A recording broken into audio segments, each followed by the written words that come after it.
Since the OSAA moved to 6 classes, no team from Eugene or Springfield has won the 6A state title.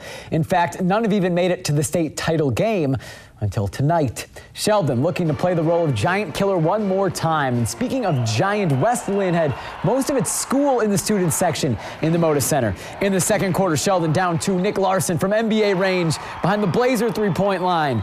His only bucket of the game ties it up. Just before the end of the half, Kevin Edwards for 3. Westland outscored Sheldon 23-11 in the second quarter, led by 7 at the break. Third quarter, Irish not going away off the miss. Mitch Herbert rips it down, puts it back in. Irish down just 4, 35-31. But Westland was just too much. Peyton Pritchard into the lane for the bucket and the foul. He had 21. Lions up 9. And then in the fourth, Pritchard draws 3 defenders, finds Anthony Mathis in the corner. He had 21. Sheldon's run comes to an end in the state championship game. Irish lose 67-56. It was an amazing ride. And these seniors started something up here, so just really proud of them and the whole team in general. Our goal the whole season was to get here and prove everyone wrong. You know, coming in here, we're going to be the upset team the first 2 games, and this one too. You know, Westland's a great team, so coming in, we're going to have to be underdogs, kind of upset them, but it was fun. It was fun. A bizarre situation in 5A at Matt Knight. Jefferson shows up to the arena with only 6 players. The rest of the team suspended this morning for an unknown incident. Churchill trying to avenge last year's loss to the Democrats in the state title game. First half, despite having just 6 guys, Jefferson couldn't miss. The Democrats started 9 of 11 from 3, were 10 of 16 in the half. Kadeem Strickland scored all of his 18 points in the first. It was 47-25 at the break. Jefferson up 22. But Churchill came back, playing Lancer ball in the third quarter. The lead is 9, and then Malik Morgan makes it 7.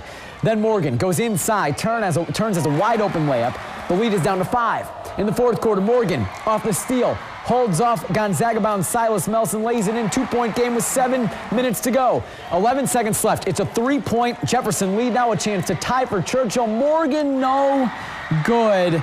Churchill so close to completing the comeback, but never led. Jefferson wins the state title 69-64.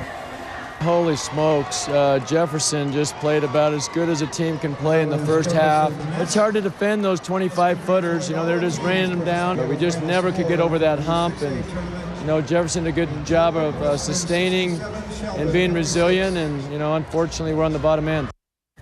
5A girls title game. Willamette trying to repeat. Corvallis trying to do what the Wolverines did last year and shock the state. Wolverines got out to a big early lead. Lexi Bando playing in her final game puts Willamette up 13 in the second. Then more from Bando. Off the Corvallis miss, Sammy Osborne up ahead to Lexi.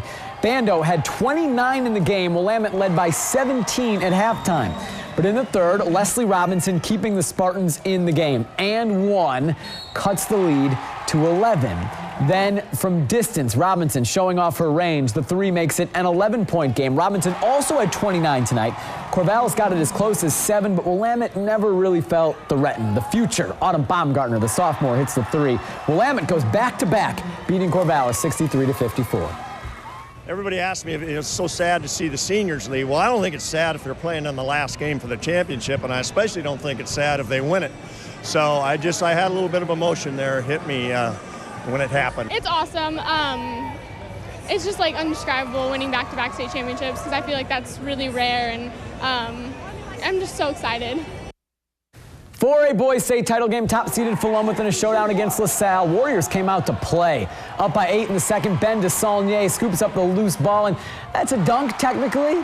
He throws it down, puts Philomath up by 10. A few minutes later, deja vu, this one a little more emphatic, the throwdown from DeSaulnier. Warriors led 29-15 at the half. Up 13 in the third, Colt Chambers. The oop to Trey Ecker. Philomath blowing the Falcons out in the fourth. DeSaulnier coast to coast for the lay-in. He had 30, and you could hear the cheers from Gil 3 miles away in Philomath. Warriors win 48-39, the school's second state title. 4A girls state championship, undefeated Sutherland against LaSalle. Bulldogs down 9-8 in the first. Kylie Carson, the lone senior on the team, hits the 3. Sutherland up by 1. They led 18-16 at the break.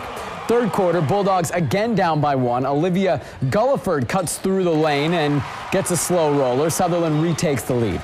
Later, it's Gulliford from deep, extends the lead to 4. She had a game-high 16. And then in the fourth, Casey Mock, the bucket and the foul. Sutherland up 8. That's all it would take. Sutherland finishes the season undefeated. We'll hear from them and Philomath tomorrow on Sunday Sports Extra.